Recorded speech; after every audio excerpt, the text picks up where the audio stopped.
नमस्कार मित्रों, आप सभी का और एक बार हार्दिक स्वागत करता हूं। ये वीडियो आप सभी के लिए एलटीआर हिंदी मेंस परीक्षा के लिए बहुत लाभदायक सिद्ध होने वाली है। वीडियो अंत तक ज़रूर देखने का प्रयास करेंगे। चलिए शुरू करते हैं। पहला प्रश्न है, कबीर के किस दोहे में जीवन की क्षणभंगुरता पर प्रकाश डाला गया है? किस दोहे में क्षणभंगुरता पर प्रकाश डाला गया है, अर्थात जीवन की क्षणभंगुरता को बताया गया है? काल करे सो आज कर, साधु ऐसा चाहिए, माटी कहे कुम्हार से, पानी केरा बुदबुदा। तो इसका सही आंसर होगा मित्रों, पानी केरा बुदबुदा। इस दोहे में मनुष्य के जीवन की क्षणभंगुरता पर प्रकाश डाला गया है। पानी केरा बुदबुदा असमानुष की जात, देखत ही छिप जाएगा ज्यों तारा प्रभात। अर्थात मनुष्य का जीवन पानी के बुलबुले के साथ समान है और सुबह के तारा के साथ समान है, जैसे तुरंत ही नष्ट हो सकता है। माया तीर्थ में क्या बनकर बैठी है? माया तीर्थ में पानी बनकर बैठी है। क्या बनकर बैठी है? पानी बनकर बैठी है। इससे एक प्रश्न जरूर आएगा मित्रों कि माया कहाँ क्या बनकर बैठी हुई है। आप जरूर इस पर ध्यान आकर्षित करेंगे अपना। माया कहाँ कमला बनकर बैठी है? माया कहाँ कमला बनकर बैठी है? माया केशव के यहाँ कमला बनकर बैठी है। तीर्थ में पानी बनकर बैठी है तो शिव के यहाँ भवानी बनकर बैठी हुई है। अगला प्रश्न है, उधो मन माने की बात कहकर गोपियाँ विषकीरा के क्या छोड़कर विष खाने की बात करती है? इसका सही आंसर होगा अंगूर और छुहारा। अंगूर और छुहारा जैसे अमृत फल को छोड़कर भी विष कीड़ा विष को ही खाता है। अर्थात गोपियाँ कहती है कि उद्धव ये तो मन माने की बात है, जिसका मन जिसकी ओर आकर्षित होता है उसी ओर चला जाता है। इसीलिए विष कीड़ा विष खाता है, चाहे उसे अंगूर और छुहारा ही क्यों ना दिया जाए। कृष्ण उद्धव से ब्रज के किन किन सुखों का वर्णन करते हैं? ब्रज के किन किन सुखों का वर्णन करते हैं? यमुना नदी का किनारा, कुंज वन की छाह, गाय और बछड़े का सुख, उपरोक्त सभी। तो इसका सही आंसर होगा उपरोक्त सभी, क्योंकि ये सभी सुख कृष्ण उद्धव के सामने वर्णन करते हैं, जो कि ब्रज का सुख है। अगला प्रश्न है, श्री राम के चरण कमल रज के बारे में सब क्या कहते हैं? सब कहते हैं कि धूल को माथे पर लगा लेंगे, मनुष्य बना देने वाली कोई औषधि है, कोई जड़ी है। तो सब श्री राम के कमल रज के बारे में कहते हैं कि ये जो धूल है ये मनुष्य बना देती है और मनुष्य बना देने वाली कोई औषधि है, कोई जड़ी है। ये प्रश्न आ चुका है मित्रों कि मनुष्य बना देने वाली क्या है, जो श्री राम के चरण कमल का रज है। तो मनुष्य बना देने वाली एक औषधि है, एक जड़ी है। सीता वेदिका के चारों ओर जल से कौन से फूल सजाती है? सीता अपनी वेदिका की ओर कमल के फूल सजाती है। किसने भरत को कादम्बरी पर्वत दिखाया? भरत को निषादराज ने कादम्बरी पर्वत दिखाया। भरत की राम के प्रति प्रेम को कौन वर्णन नहीं कर सकता है? अर्थात श्री राम के प्रति जो भातृत्व भावना है भरत का, वो कौन वर्णन नहीं कर सकता है? लक्ष्मण। लक्ष्मण देखकर भी नहीं बता सकते हैं कि भरत के हृदय में श्री राम के प्रति कितना भातृभाव है, प्रेम है, भाईचारा है। बिहारी के अनुसार आदमी किसे खाकर पागल हो जाता है? बिहारी के अनुसार आदमी धतूरा खाकर पागल हो जाता है और सोना पाकर बौरा जाता है। मित्रों, बहुत सारे प्रश्न मैं बना चुका हूँ फ़िलहाल आप सभी के लिए, तो इसीलिए आप सभी कमेंट्स और लाइक सब्सक्राइब ज़रूर करें ताकि मैं उत्साहित हो जाऊँ और आपके लिए सदैव निरंतर प्रयास करते रहूँ। आप सभी की परीक्षा के लिए पुनः ढेर सारी शुभकामनाएं मित्रों। बिहारी के अनुसार किसमें 100 गुना अधिक मादकता भरा होता है? सोना, धतूरा, मदिरा, सोना और धतूरा दोनों में। तो सोना और धतूरा, सोना और धतूरा में 100 गुना अधिक मादकता भरा होता है, पागलपन भरा होता है। कोई इंसान सोना को पाकर बौरा जाता है तो धतूरा को खाकर पागल हो जाता है। भरे भवन में नायक और नायिका कैसे बातें कर लेते हैं। भरे भवन में नायक और नायिका अपनी आंखों से बात कर लेते हैं, अपने नयन से बातें कर लेते हैं। भरे नयन में, भरे भवन में। मैंने दूध पिलाकर पाला, ऐसा किसने कहा है। सबसे पहले जानेंगे कि ये कथन कहाँ से आया हुआ है। मैंने दूध पिलाकर पाला, ये कथन यशोधरा नामक काव्य से ली गई है। और ये कथन जो है महाप्रजापति ने सिद्धार्थ यानी गौतम बुद्ध के लिए कहा है। गौतम बुद्ध के लिए कहा है। यहाँ पे हमारे मन में एक और प्रश्न आएगा कि मैंने दूध पिलाकर पाला, ये कथन तो शायद यशोधरा भी कह सकती है अपने राहुल के लिए। तो मैंने दूध पिलाकर पाला, ऐसा महाप्रजापति ने गौतम बुद्ध के लिए कहा था कि मैं अपने दूध पिलाकर पाली, फिर भी इस संसार में मुझे छोड़कर अकेला चला गया। मित्रों, और एक बात आपको बता दूं कि यशोधरा नामक काव्य संग्रह जो है, आप उसे अच्छे से पढ़िएगा और पहले के 10-5 पेज अच्छे से पढ़ लीजिएगा। प्रश्न वहीं से पूछे जाएंगे और हुआ तो आगे प्रयास कर लीजिएगा, क्योंकि इससे 3 से 4 प्रश्न पूछे जाएंगे। आपका एक प्रश्न भी नहीं छूटना चाहिए, क्योंकि सिलेक्शन हमें लेना है इस बार। दूसरा प्रश्न, गौतम की माता जी का नाम क्या था। गौतम की माता जी का नाम था माया देवी।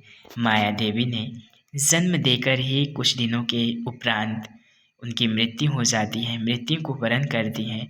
लेकिन गौतम को लालन पालन करने वाली उनकी मौसी महाप्रजापति थी।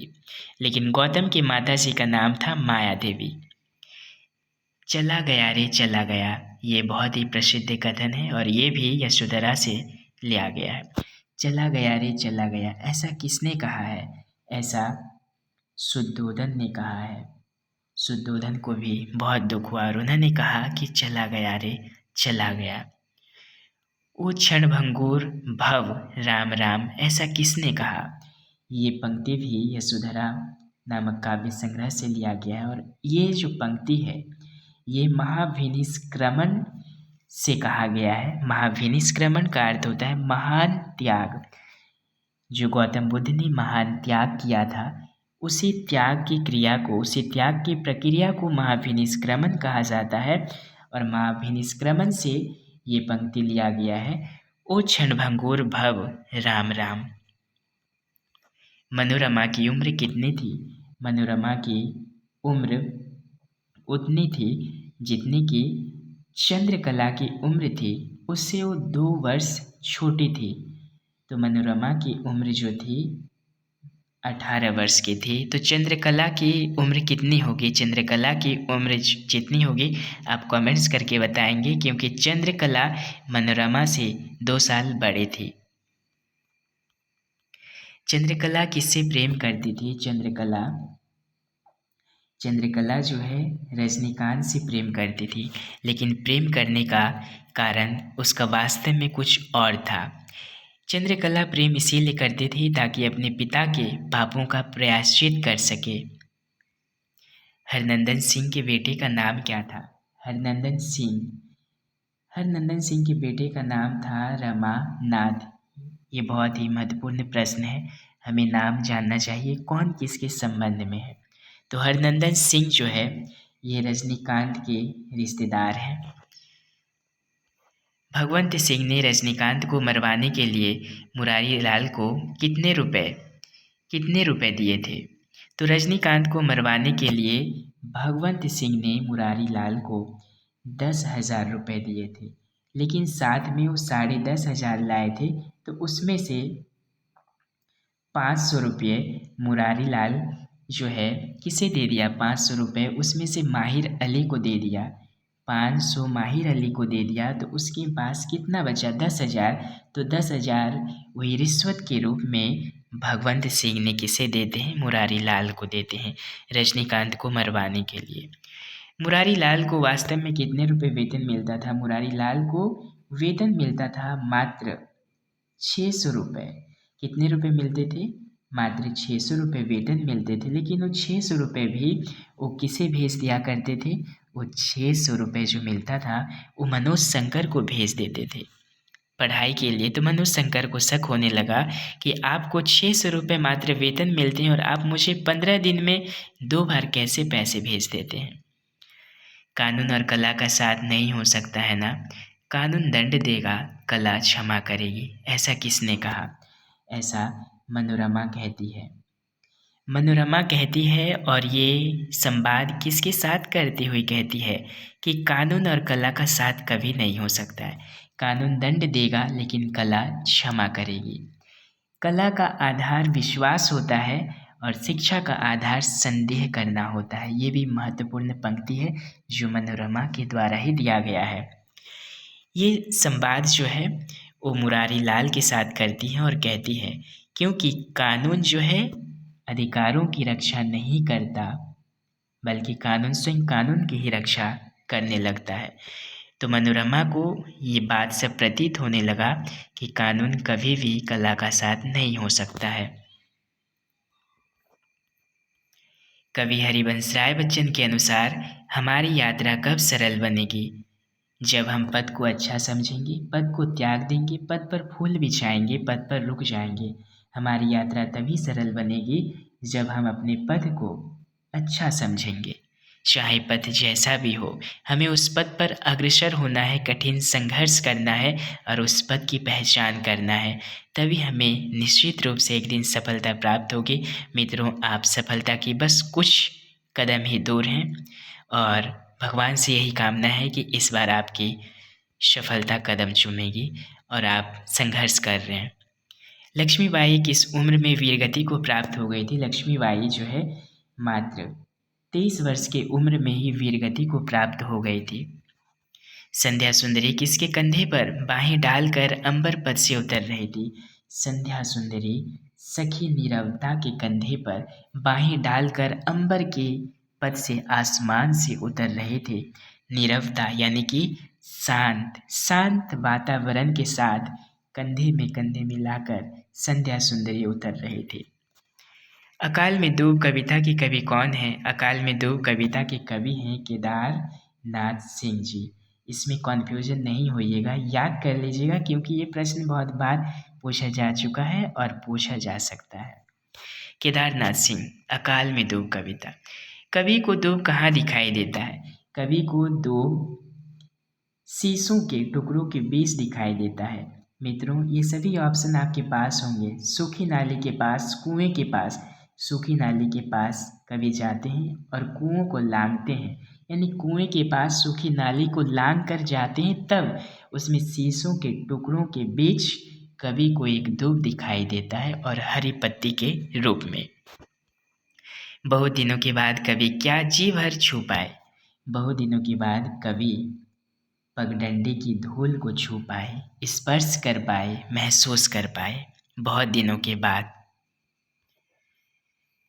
हिंदी के ए का उच्चारण उड़िया में कैसे किया जाता है? ये जो ए शब्द है हिंदी में इसका उच्चारण मूल स्वर में ही होता है, लेकिन मित्रों उड़िया में इसका उच्चारण हम कैसे करते हैं? ऐ। ये जो ए है इसका उच्चारण हम ऐ करते हैं। लास्ट प्रश्न है, सदैव किस संधि का उदाहरण है? सदैव किस संधि का उदाहरण है? इसका सही आंसर होगा मित्रों वृद्धि संधि।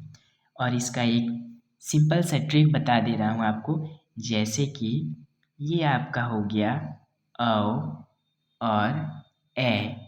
अगर ये आप देखेंगे तो समझ लीजिएगा कि वो आपका वृद्धि संधि है, तो इसमें हमको ए की मात्रा दिखाई दे रहा है सदैव में, इसीलिए वृद्धि संधि है ये। और एक चीज़ बता दे रहा हूँ आपको, जैसे कि दीर्घ संधि के लिए एक बहुत ही अच्छा ट्रिक है। दीर्घ संधि के लिए उसमें आपको आ, दीर्घ ई ये दिखाई देगा। जैसे कि पुस्तकालय, इसमें आ रहा है पुस्तकालय। ये जितने भी शब्द आएंगे आ से, ई से और इससे बने हुए शब्द, तो आपका वो दीर्घ संधि होगा। और गुण संधि के लिए आपका ये शब्द है ये वर्ण आने से आपका गुण संधि होगा। जैसे कि ए और ओ। जैसे कि सूर्योदय, सूर्योदय में कौन सा संधि है, सूर्योदय में कौन सा संधि का उदाहरण है। तो ये अगर आपका आएगा तो मित्रों आप इसमें गुण संधि कीजिएगा।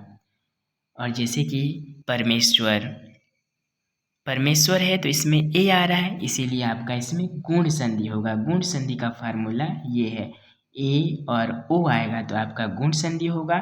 अगर अ हो जाएगा, अगर ए हो जाएगा तो ये वृद्धि संधि हो जाएगा। मित्रों ये वीडियो आज यहीं समाप्त करते हैं। तब तक के लिए आप स्वस्थ रहें, व्यस्त रहें और हमेशा मुस्कुराते रहें और आपको सफलता जल्द ही प्राप्त हो, इसी शुभकामनाओं के साथ तब तक के लिए स्वस्थ रहें। अब नए वीडियो मिलते हैं नई जानकारी के साथ। नमस्कार, धन्यवाद।